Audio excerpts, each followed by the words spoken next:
Magandang hapon po sa inyo lahat. Sa hapon na ito ay dumating na po yung atin pong in-order.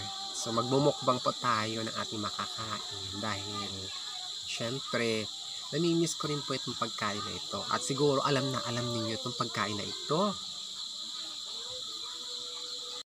At paborito ito na ating mga kababayan, kaibigan at mga kamag-anak, lalo pag nakatira tayo sa probinsya. Of course, kilala nyo ito dahil syempre, ito ay normal lang na pagkain natin. Ito yun tawagin siya, ayan. Alam nyo ba ito, ang tawag ito ay combo. Combo ang tawag dyan dahil ito ay gawa sa kamuting kahoy, ayan. At pinirito at may asukal na rin yan sa pinakataas niya. Napakasarap nitong kainin dahil syempre sanay na sanay tayong kumain ng gatong pagkain. Diba? Ayan pambira na lamang itong magluto ang ating mga kababayan. Pero bumili talaga tayo dahil gustong gusto ko talaga ito kainin. Kaya kailangan nating matikman dahil ito isa sa mga paborito nating pagkain noon at ngayon. Dito sa aming probinsya ay combo ang tawag dito. Pero hindi ko alam sa ibang lugar, ayan, kung anong tawag nila dito kasi ito ay pa-round shape. Ayan. So, kakain tayo kasi masarap ito Sarap.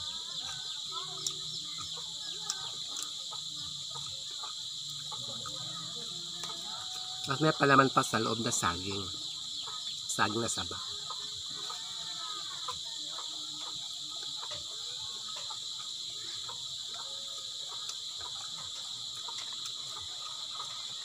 Tara, kain tayo. Kumbo. Tawagin sa amin kumbo.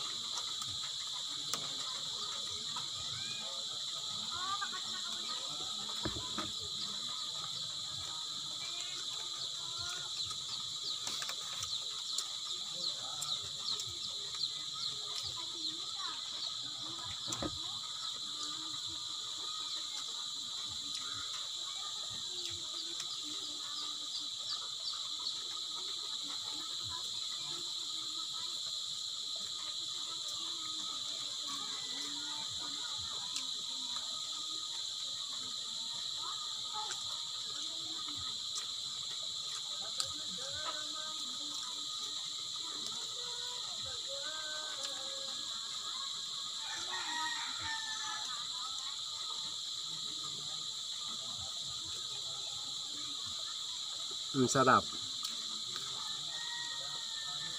Parang hindi ito mauubos dahil nauumay din ako.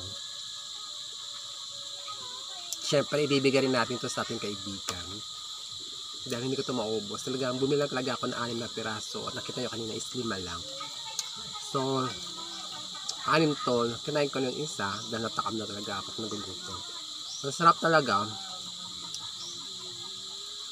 Pa-round shape talaga yung kanyang pagkagawa. Hindi ko alam kung paano to gawin nila yung combo. Siguro mayroon silang pattern o kaya mayroon silang hulmahan.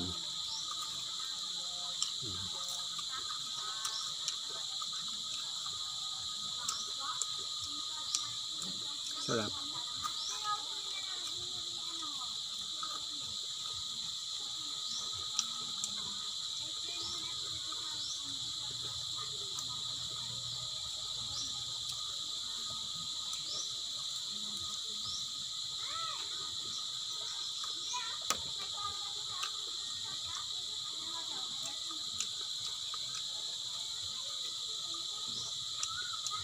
May palaman sa loob. Saging.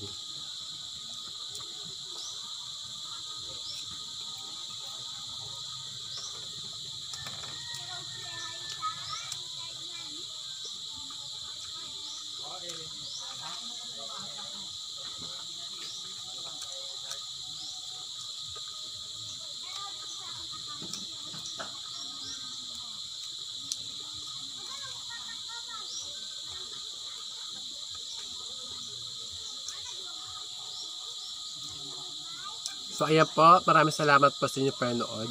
Hindi ko to maubos dahil busog na ako.